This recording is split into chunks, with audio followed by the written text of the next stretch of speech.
soy ingeniero agrónomo y vengo de La Rioja. Yo trabajo para comunidades de regantes.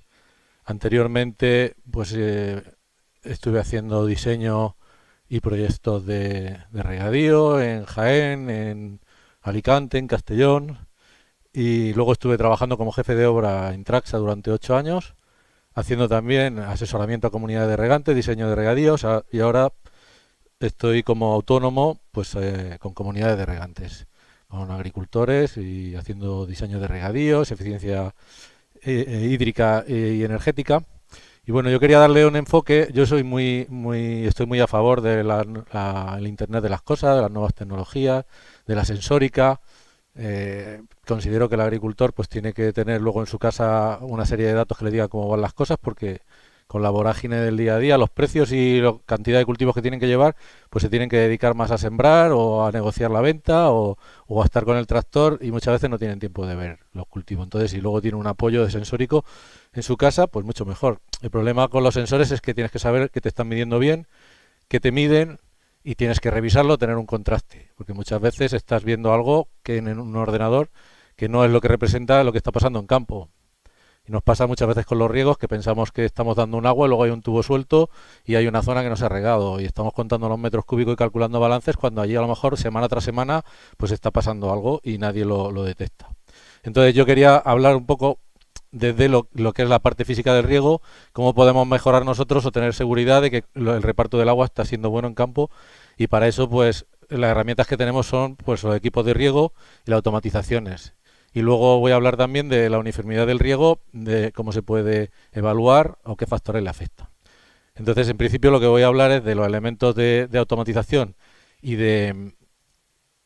y de manejo del riego, y lo básico que hemos tenido siempre, y con lo cual se puede hacer automatización y manejo del riego, ha sido con la válvula hidráulica. Sin esto no tenemos nada, porque hay que ir a abrir manualmente con manija o hay que abrir con válvulas motorizadas. La válvula hidráulica ha permitido, por un lado, el poder actuar sobre ella automáticamente, y luego amortiguar las aperturas y los cierres, y luego añadido una gran cantidad de regulaciones que se puede hacer sobre el flujo del agua, en cuanto a presión, a caudal.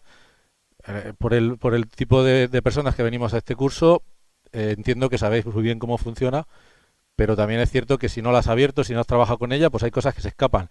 Mientras voy sacando unos accesorios que he traído a la mesa, voy a poner un vídeo donde explica muy bien cómo funciona la válvula y cómo es bastante didáctico. A ver, lo dejo puesto mientras, que son un par de minutos, voy sacando yo los accesorios que he traído. Lo que no sé cómo hacer para ver esta pantalla. Luego me tienes que explicar cómo lo he hecho, porque lo tendremos que hacer más veces. En este vídeo os vamos a explicar el funcionamiento y usos de una válvula hidráulica. Las válvulas hidráulicas son los equipos que instalaremos en campo para llevar a cabo dos funciones principales, que son el control de la presión del agua y el control de la apertura y cierre del agua de forma automática. Estas son sus utilidades principales, aunque tiene muchas otras. Ahora vamos a explicar el funcionamiento interno de una válvula hidráulica. Tienen principalmente dos cámaras. Una es la que recibe el agua del colector principal de riego y la otra es la cámara que controlará la apertura, el cierre o la regulación de la presión. Gracias al muelle hará un incremento de presión en relación a la presión de entrada.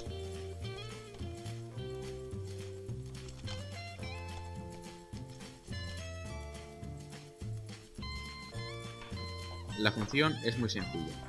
Entra agua por aquí. Con estas derivaciones que veis,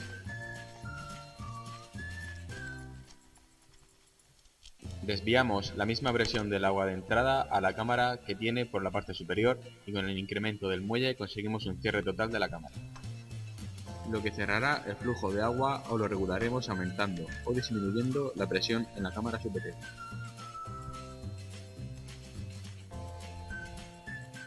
Aquí tenemos un ejemplo de una válvula hidráulica montada en modo electroválvula. Podéis ver un solenoide que recibirá los impulsos eléctricos dejando pasar el agua desde la cámara de entrada a la cámara superior para hacer una apertura o el cierre de la electroválvula. Utilizaremos dos manómetros para saber la presión de entrada y la presión de salida cuando, además de comandarla por un solenoide, utilizamos un piloto regulador o sostenedor de presión. Con esta pieza podemos actuar sobre la válvula sin necesidad de impulso eléctrico, abriéndola manualmente, cerrándola en caso de emergencia o poniéndola en automático, como podéis observar. Muchas gracias por ver el vídeo, esperamos que os haya gustado. Un saludo y nos vemos en el próximo vídeo. Bueno, pues eso, que es muy sencillo, que lo hemos visto muchas veces. Hay veces que en campo tenemos un problema con la válvula porque se ha obturado la válvula 3 vías, porque se ha obturado el filtro o por cualquier razón y está varias semanas sin regar.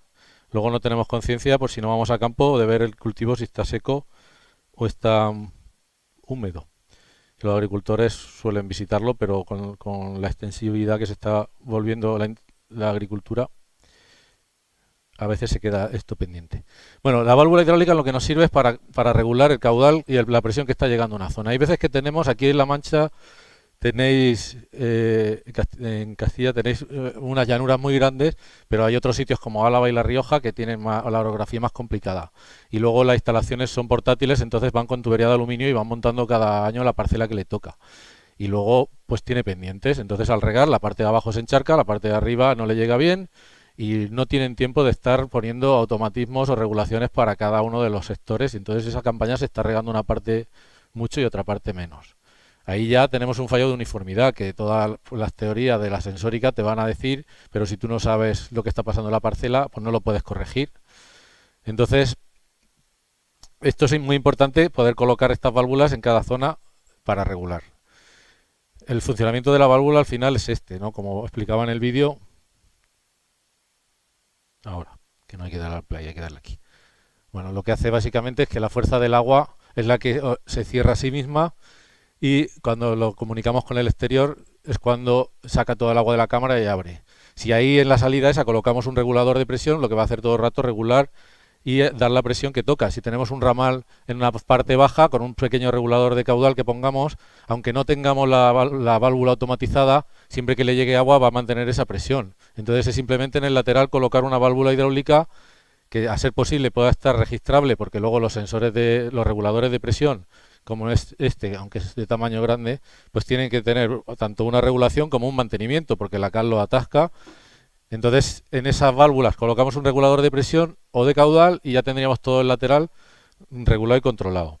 ¿Por qué se hace esto? Porque todos los emisores dan un caudal en función de la presión que reciben. Entonces, en ese lateral, si tenemos un fallo de presión, vamos a tener una mala distribución del agua. Porque además los emisores, aunque den prácticamente el mismo caudal, puede ser que a menor presión, porque se intentan hacer que en variaciones de presión den el mismo caudal, pero al variar la presión, la manera que tienen de repartir las gotas es diferente. Entonces te pueden crear un anillo radial que recibe más agua que la parte central, aunque dé casi el mismo caudal. Lo digo porque puede que tú no detectes en el contador que tengas un fallo de caudal, pero hay unas zonas con menor presión que te estén regando mal. Como segundo elemento importante tenemos el solenoide, y el solenoide, que también tengo un pequeño vídeo donde explica cómo funciona, es la manera que nosotros tenemos de comunicarnos con las válvulas a distancia. Porque nosotros pues, tenemos equipos que son programadores, bien sean de radio, bien sean de GPRS, que lo único que podemos hacer con ellos es decirle cuándo tienen que lanzar una corriente, porque no podemos hacer que abran válvulas hidráulicas salvo que lo transformemos a raíz de un solenoide, que no es más que una electroválvula pero en pequeño. La electroválvula lo que hace es que tiene una bobina aquí y un imán. Entonces lo que hace, en el vídeo lo vamos a ver, que es con una corriente eléctrica mueve el imán y lo cambia de posición. Es como si tuviéramos el dedo y estuviéramos quitando el dedo, poniendo el dedo, o con un conducto cambiando la dirección del agua. Vale. Bueno, aquí lo que se va a ver es eso. Esto es un solenoide normalmente abierto. Significa que está dando normalmente el paso de agua cuando no está actuando, y en este caso lo que haría es entrar el agua y cerrar la cámara. Pasaría el agua a la cámara, que suele ser el número 2, el común de la válvula hidráulica que hemos visto, con lo cual ahora la tendríamos cerrada. Cuando actúa la corriente eléctrica, lo que hace es subir el imán, Puede ser que actúe de modo continuo si es un solenoide normal y si es slash, pues es como un pulso, que lo sube y luego otro pulso lo tiene que bajar. Pero aquí ya estamos echando el agua de la cámara fuera y estamos abriendo la válvula, con lo cual podemos actuar a distancia. ¿Qué hacemos ahora? En vez de llevar el cable, lo que hacemos es colocar los programadores cerca porque pueden estar en cualquier sitio y entonces en cualquier válvula podemos tener un programador con una tarjetita y comunicarnos con él directamente. ¿Qué favorece eso? Que podamos hacer sectorizaciones más pequeñas de nuestra finca, con lo cual tenemos más sectores y toda esa variabilidad que tenemos en campo la podemos transmitir por medio de los programadores. Es decir, si yo tengo una zona más seca, más alta, puedo darle menos agua, una zona más baja, más, más húmeda, le puedo dar menos cantidad de agua, entonces tengo mayor capacidad de manejo en mi riego. Lo mismo que lo que os comentaba, que en La Rioja son instalaciones portátiles y entonces es más complicado la automatización. Se han tenido que hacer los programadores de campo que puedan pincharse en cualquier punto. Este es otro tipo de solenoide que es simplemente los Aquatif, que son motorizados, que en vez de llevar imanes y llevar bobinas, lo que llevan es como una especie de motor como el de la impresora, que cuando recibe un pulso gira el mecanismo y cuando recibe el pulso contrario lo gira para el otro lado. Aquí lleva como un balancín y entonces comunica un punto con otro. Estos tienen mayor fiabilidad de actuación y luego tienen ciertos problemas cuando hay mucha presión. Pero en principio para las presiones de aspersión de hasta 10 kilos funcionan bien. Luego ya hay otros más específicos que llevan aquí como un relé hidráulico incorporado para hacer que el pulso sea mayor. Bueno, una válvula montada así, con solenoide, yo creo que lo habréis visto todos. Para la manera de mecanizar todos estos aparatos, estos equipos de regulación, se hace mediante microtubo y mediante lo que le llaman los TEFEN, que son, bueno, pues accesorios para que cada uno se lo pueda hacer. Lo principal es conocer los equipos. Bueno, este es lo mismo, es una válvula hidráulica, pero que lleva un contador incorporado. Entonces al final hace lo mismo. Cuando abrimos sube un tubo y entonces hace que el agua pase a través de este tubo y ahí lleva una bailarina como esta que veis, que gira con el paso del agua y luego lleva o bien un engranaje directo arriba o bien lleva un imán que hace que el movimiento se transmita aquí arriba. Lo que decía antes, no me acuerdo del nombre, de Cesen, que tienen ya unos contadores que mandan pulsos, pues estos mandan pulsos que es como el mecanismo de una bicicleta de carreras, ¿no? Lleva un imán y lleva un relé RID que se llama, que cuando pasa el imán une dos elementos metálicos que dejan pasar la corriente. Cada vez que pasa la corriente, el programador lanza 12 voltios y cuando unes ese interruptor le vuelve los 12 voltios por una entrada y va contando. Tú le tienes que indicar cuánto equivale cada pulso. En los contadores esto ya te dice cuánto es y tienes que multiplicar por 10, por 100. Este me parece que es de 10, un metro cúbico por cada pulso. Bueno, con esto voy a lo que decía antes, si tenéis que estar seguro de que cuenta bien. Tenéis que ver que no se haya soltado el relé RID, tenéis que ver que la bailarina gira bien, porque hay veces que con una rotura se meten piedras dentro y te paran la bailarina o hacen que ya no gire bien y gire excéntrica. Otras veces los rodamientos estos de giro se desgastan con el tiempo y entonces se te sale de abajo y está rozando contra la pared. En las comunidades regantes lo vemos mucho que ya después de 10-12 años funcionando, muchas veces también en las comunidades regantes para dar mejor servicio, aumentan el caudal que suelta el hidrante para que puedan regar más de una vez y entonces están saliéndose del caudal nominal del programador, o sea, del contador, perdón, y que hace que gira mucho más rápido, eso hace que se desgaste o que se caliente y entonces empiezan a romperse las bailarinas. Y resulta que llega un momento que cuenta mal, pero claro, tú no te das cuenta hasta que no se para totalmente y sabes que hay un riego y que no cuenta. O sabes que van a regar 1,5 hectáreas y no sale casi agua. Y puedes estar mucho tiempo facturando mal, bombeando agua, gastando energía y al agricultor no le estás cobrando lo que está dando. Claro, el agricultor no te llama y te dice, oye, me estás cobrando poco. Al final, si ese problema se multiplica por muchos hidrantes, pues la comunidad de regantes está gastando energía y no la puede facturar. El que también, si estáis haciendo balances hídricos, esto os altera los valores, porque os dirá que está cayendo poca agua, que tienes que regar más, entonces regarás más y te sigue contando poco, y regarás más y te sigue contando poco, y luego el día que vas al campo te lo encuentras encharcado y dices, pues estoy tirando el dinero, ¿no? Por eso es importante controlar que tenemos instalado en nuestro campo, porque aunque tengamos empresas instaladoras o le tienes contratado un mantenimiento, o no va nada más que cuando hay un problema, una avería. A ver si consigo pasar de diapositiva. Bueno, Eso es lo que hablaba. Con los programadores de riego los hay unos de pilas que tienen unas pocas salidas, los hay luego de GPRS, este concretamente igual lo conocen más porque es de aquí de la zona. El que tengo yo aquí pues tiene salidas multiplicativas, se pueden hacer muchísimas, se pueden hacer salidas que salen a solenoide directamente por cable porque lo tenéis todo cerca, o podéis salir y convertir ya el solenoide a una señal hidráulica por microtubo y estas ya las pueden mandar a longitudes de kilómetros. Luego hay otros aparatos que os mostraré ahora, como este, que es un relé hidráulico o antitopográfico, que sirve para multiplicar esa señal que intenta mandar desde muy lejos. En caso de esto, los pilotos que os contaba, pues tenemos el piloto, en este caso,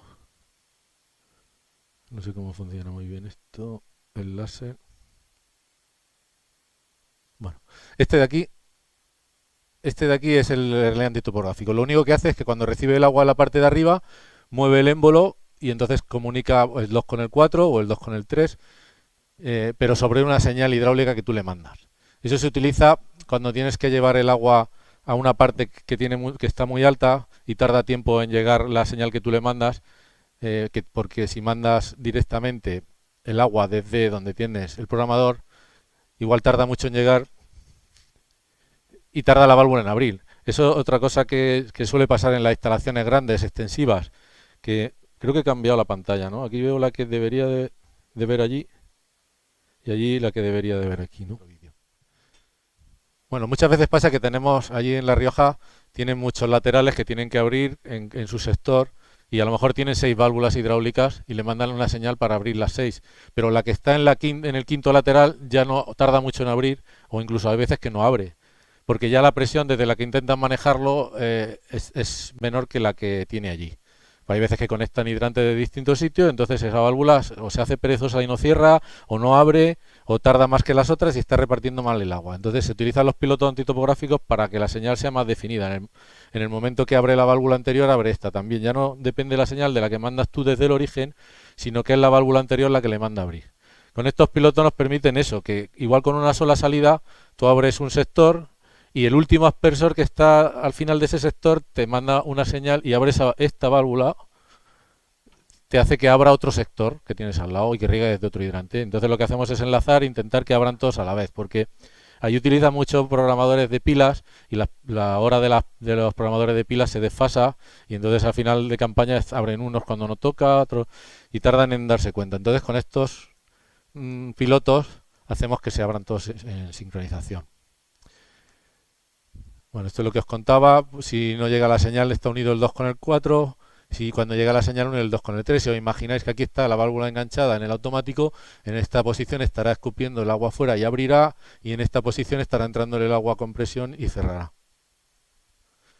Aquí luego hay un abanico de muelles que por eso digo de conocerlos, porque con esto sabes con cuál es la presión mínima para activar el sensor, o sea, el piloto, y cuál es la presión mínima para que vuelva a su posición de origen, porque hay veces que si tienen en el microtubo algo de presión, puede que no vuelvan. Entonces tienes que elegirlos con conciencia de que tienen que, por ejemplo, si hay una altura de 6 metros, pues tiene que tener este muelle de 0,6, si hay una altura mayor, pues tienes que poner otro muelle con más fuerza, que le cuesta más empujarle, pero luego vuelve para atrás, este es para 10 metros.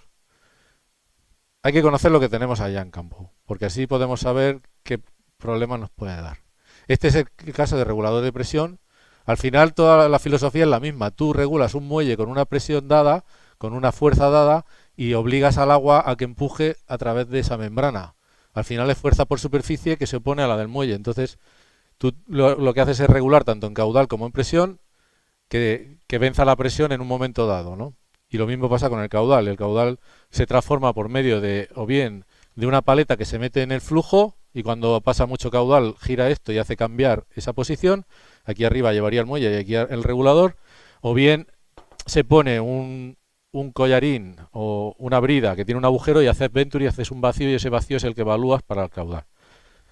Eso también hay que mantenerlo bien para que no haya variaciones en el tiempo, porque se ensucian con la cal, se llenan de suciedad. Bueno, y aquí quería contar que esto está todo documentado, que no es una ciencia que se pase de padres a hijos. Al final hay una serie de feedback. Esto es.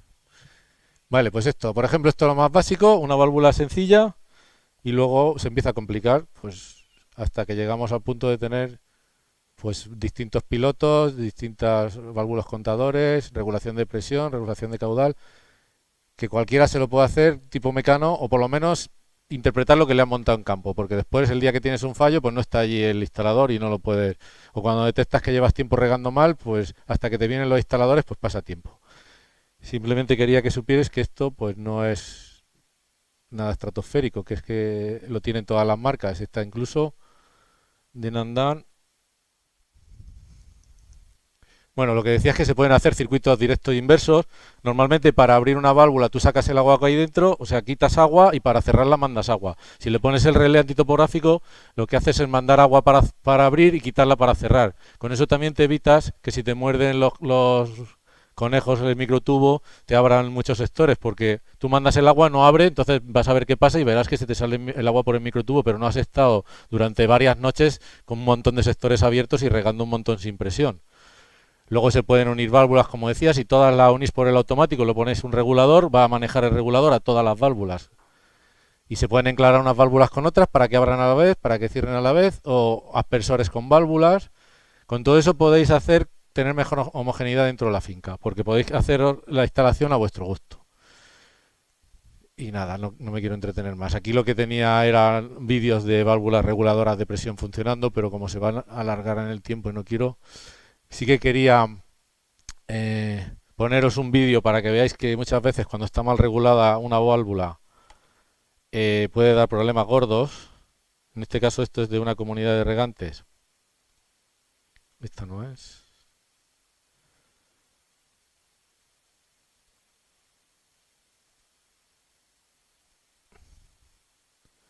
Una comunidad de regantes con un hidrante que tenía un regulador de... Bueno, no sé cómo mandarlo allí. Este ya sí que no me sale. Bueno, no lo podemos ver. Es una válvula contador que cuando intenta pasar mucho caudal, el caudalímetro cierra y cierra tan de golpe que empieza a pegar un golpe de presión dentro de la tubería, que es un golpe de ariete, y como las tuberías tenían mucha aguante de presión no se rompían. Pero luego además la onda se queda bailando dentro de la instalación. No sé si lo veis aquí. ¿Ves? Cuando cierra la válvula, ¿veis el manómetro? Está empezando a pasar caudal, la válvula intenta cerrar para que no pase tanto caudal, cierra del todo, ¡pum! Y le pega golpe. Y luego vuelve. Cuando vuelve otra vez, vuelve a abrir. Y hay veces que cierra del todo y empieza a pegar golpes. Cada golpe de esos puede ser una avería dentro de la instalación. Y si no es una avería, te suelta las tuberías de PVC poco a poco, las juntas, las uniones, o empieza a mover anclajes de codos y luego llega un día en que se te sale el codo y te hace un destrozo. Y allí, si no estás en ese momento para verlo, pues no te haces idea de qué puede estar pasando. Bueno, después estos son ejemplos de válvulas montadas con regulación. A ver. Esto es el hidrante como el que habéis visto antes, regulador de presión, regulador de caudal, contador y solenoide. Esto es un hidrante que tiene pues 10 sectores, hace 50 hectáreas, sectorizada en 10, con lo cual pues eso, la homogeneidad y la uniformidad de riego será buena, y si tiene distintas alturas pues habrá sectores que habrán más, habrán menos. Con eso consigue mayor uniformidad. Este es uno con regulador de caudal metido en el flujo, y esto es una válvula en la cual se ha invertido el sentido de apertura, con lo que se consigue que si te muerde por aquí un conejo, pues no abre y entonces vas a ver qué pasa. Pero si estuviera en el sentido directo y aquí te muerde un conejo, esa válvula siempre está abierta. Y te va a estar regando varios sectores y vas a estar tirando el agua cuando no toca. Bueno. Esta es la parte de equipo de riego y cómo os pueden ayudaros a conseguir mejor uniformidad. Y luego tenía otra presentación que era la que habla directamente de la uniformidad de riego. Bueno, todo lo que os he contado y todo lo que estamos hablando aquí, al final lo que tiene como misión es que se riegue cada cosa, cada parcela con lo que toca y que sea uniforme. Todo está pensado, tanto los bombeos como los emisores, como las tuberías, tienen que estar pensadas para que haya uniformidad de riego, porque el objetivo es dar el agua bien repartida y la justa. Tiene que ser el caudal, la presión, la sectorización, el contador, todo tiene que estar sincronizado. Y el elemento fundamental para la uniformidad de riego es el emisor. Son esos emisores que veis ahí, veis los aspersores, Según la técnica de riego que sea, si es por inundación, ahí tenemos el emisor, que son o bien la tajadera o bien los tubos que dan el agua al caballón, aunque ya no se utiliza mucho, pero sí que por la zona del delta del Ebro y por Levante se sigue regando por gravedad. Y la aspersión son los emisores, aspersores o difusores, y el goteo, pues que puede ser un goteo pinchado, puede ser integrado o puede ser subterráneo, como veíamos antes, y ya veis que el efecto sobre la vegetación es que las raíces van a parar allí. Luego se tiene que manejar bien también esto, porque durante la época de riego están mandando el agua por el tubo, pero cuando llueve el agua te viene por otro sitio, entonces te entran las sales dentro. Bueno, pues hay que hacer un manejo bueno del cultivo. Los emisores tienen esta coeficiente de uniformidad, que ya hoy día pues tenemos emisores muy buenos y los solemos elegir bien o nos suelen aconsejar bien para poner uno, pero es muy importante seleccionarlo porque según el que selecciones tienes un tipo de pluviometría u otra. Aquí veis por ejemplo, es uno que está viendo cómo afecta el viento en el reparto, pues eso también es otra cosa a tener en cuenta. El poder tenerlo sectorizado y automatizado te puede hacer que riegues una zona cuando hay un tipo de viento y que no la riegues cuando tienes otro que te puede afectar. En el riego por goteo, pues pasa que si no riegas lo suficiente te puedes quedar corto, o si lo pones un tipo de goteo donde el terreno que no toca, pues puedes estar haciendo que percole mucho y que no se quede en la zona, entonces puedes tener defectos de uniformidad de riego. Hay que tener a la selección del emisor, hay que tenerlo muy en cuenta. Y ahora estamos viendo que como se querían hacer grandes extensiones de riego con un mismo sector, pues te das cuenta que dentro de una parcela tenías un desmonte, una zona mala, una zona buena, y eso ahora pues se debería de corregir. Toda la información de satélite te puede decir eso ahora, a posteriori tendrías que cambiar los emisores, pero si vas a hacer una instalación nueva, pues hay que tenerlo muy presente. Y en el riego por gravedad, pues también puede pasar que si pasa el agua muy rápido, pues no riegue lo suficiente en algunas zonas que sean más densas. Vemos eso, que en el riego por inundación hay que tener en cuenta la velocidad de avance y la percolación y el tiempo que está, la pluviometría, marco y el tiempo, y el caudal, marco y tiempo en goteo. Al final, pues si te quieres basar en alguna tabla, pues tienes que ver estimaciones que ya se han hecho. Esto, por ejemplo, es una tabla que sacó INCRA en su día, donde te explica los litros por metro cuadrado y hora que pueden percolar en cada uno de los suelos. Eso te puede hacer una idea, a ver cómo tienes que avanzar de rápido esa onda de agua o cuánto tiempo tienes que estar regando con según qué emisores en una aspersión o en un goteo. Elegir el emisor, como hablábamos, pues es muy importante. Tenemos las tablas en los pivos y en lo de por aspersión, elegir el radio que cubren y elegir el caudal que dan. Lo mismo también, esto es unas tablas que sacó INCRA en su día para un tipo de presión y un tipo de boquilla, pues es muy importante tener eso en cuenta. Ya veis que según la presión con la que estemos trabajando, 3, 3,5, 4, que es una variación que podemos tener en un lateral perfectamente, pues ya veis que cambian los datos.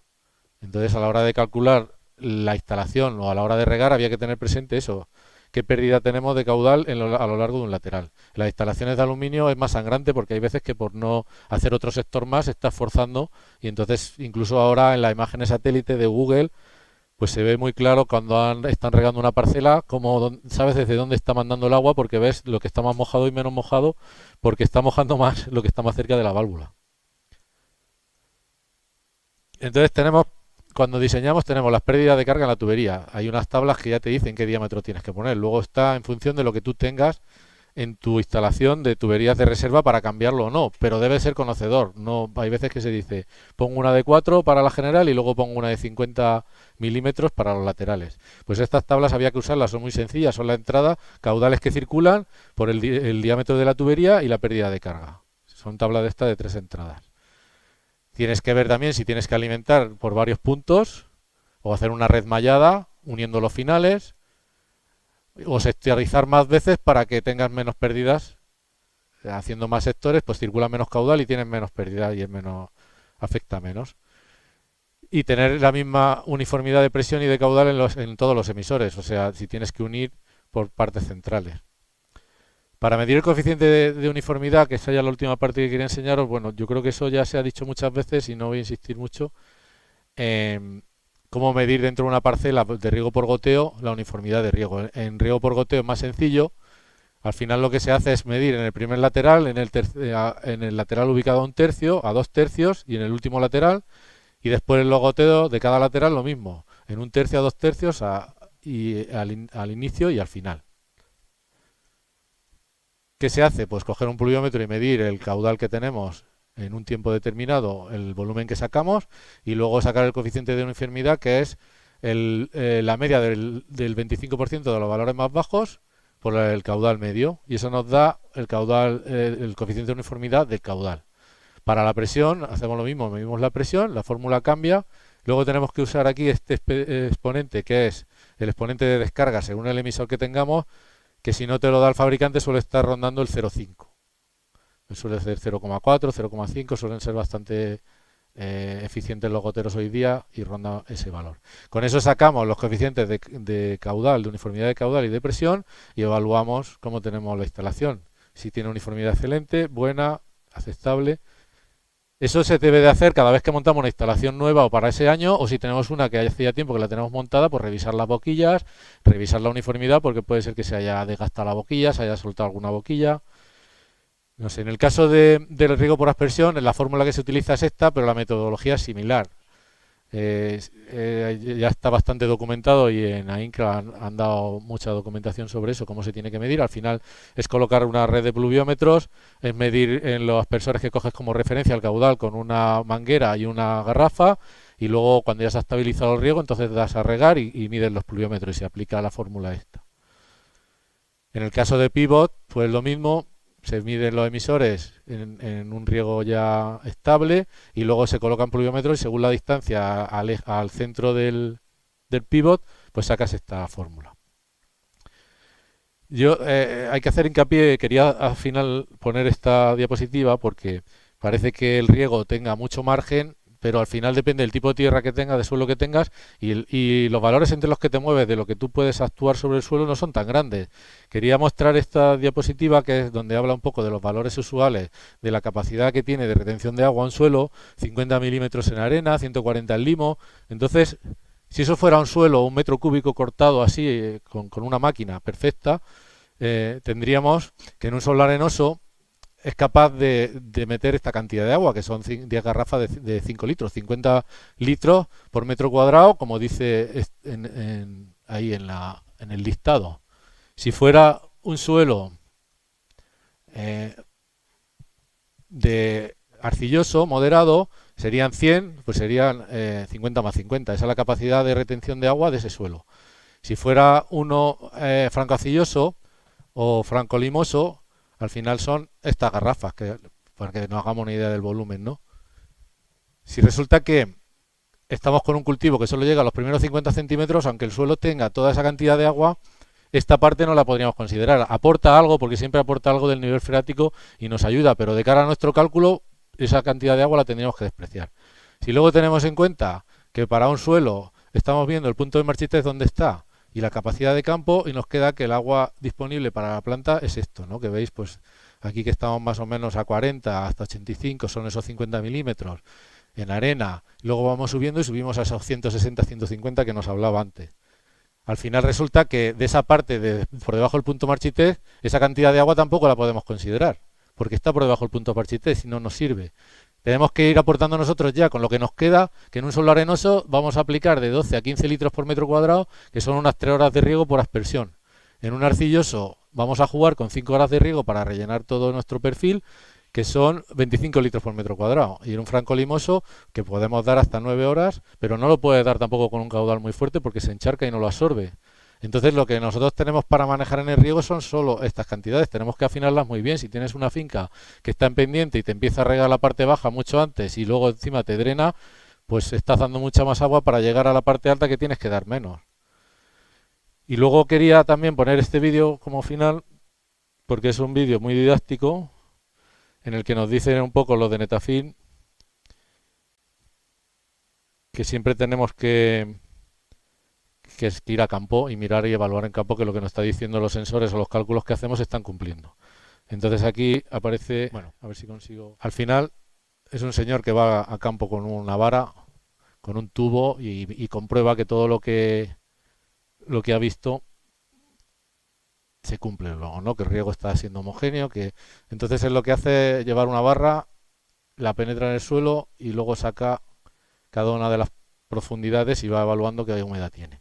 Y además da unas indicaciones de según el tipo de suelo que es, Según cómo se nos quede en la mano, pues está más húmedo, menos húmedo.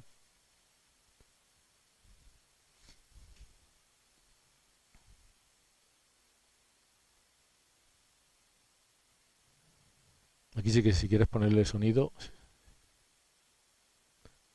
si no da igual, ¿eh?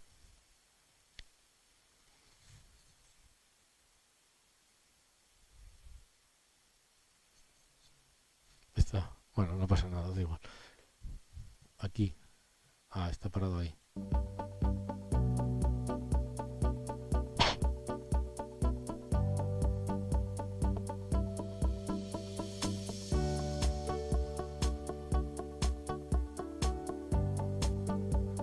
Ahora lo que nos enseña para cada tipo de suelo, un suelo medio, cuando está seco, no se nos queda pegado, no se apelmaza, que sería pues la primera parte de la barra.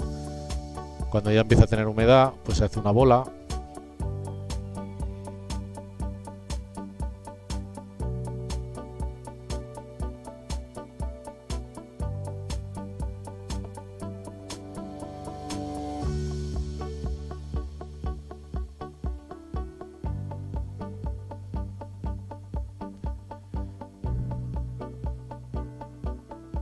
Bueno, esto era como para dejarlo de final, porque al final esto lo podemos ver por internet. Pero es una manera de explicar lo que decía al principio, que está muy bien tener la sensórica en casa y tener siempre monitorizadas las cosas, pero luego hay que ir a campo a ver que eso es real. Cuando estamos intentando en las comunidades de regantes dar el riego diferido, que se llama, que es que el agricultor dice, tengo que dar un riego los próximos 2 días de tanto. Luego tú lo das y no le estás garantizando al agricultor que le esté llegando toda el agua, porque lo único que sabes es que han salido unos metros cúbicos que dependen del contador, depende de la valvulería, depende de unos tubos que están en campo que se pueden haber soltado. Últimamente pues nos pasa eso, que a lo mejor un tubo se ha soltado y ha estado toda la noche saliendo agua, X metros cúbicos, pero no han ido al cultivo, se han quedado en la cuneta, como quien dice, o han cogido un canal preferente. Entonces es importante luego tener un feedback. Estamos colocando los programas de riego o sensores de humedad para que nos detecten si lo que estamos calculando teóricamente luego se da en la práctica. Y además los agricultores pues siguen yendo a campo a verlo, pero últimamente hay pocos agricultores y mucho terreno. Entonces hay que tener cuidado con dejarlo todo en manos de las máquinas. Y nada más. Siento que se me ha revelado la tecnología, que lo he hecho es un poco más lioso la ponencia. Tampoco quería hacerlo muy farragoso porque ya era la última, pero básicamente pues quería eso, enseñar que tenéis herramientas para conseguir una uniformidad y que luego podéis comprobarla en campo y que os cercioréis de que estáis dando bien el agua y luego apliquéis toda la teoría, pero cuando sepáis que estáis repartiendo bien el agua. Y por mi parte nada más, si queréis hacer alguna pregunta.